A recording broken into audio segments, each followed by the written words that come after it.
Okay, here's a video of me putting on the Nuna Exec Slipcover. You slip it on the bottom of the leg rest, kind of like a sock, and then you're going to take the strap and put it around the little button, around sort of the ledge of the leg rest, and snap it underneath. Now I'm doing it on the other side.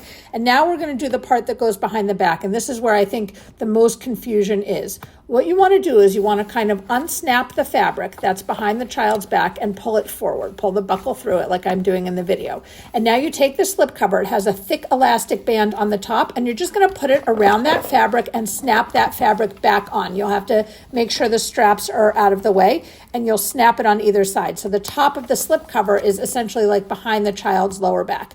And then you need to pull the buckle through the slit. Make sure you're pulling it through the correct slit based on where it is within the plastic of the seat, either closer to the child or further from the child. So you're going to pull it through that square. I'm having a little trouble in the video getting it through the slit. You're going to pull it through, and then you're going to pull the strap to tighten through the far square in the slipcover. And there you have it. The slipcover is on.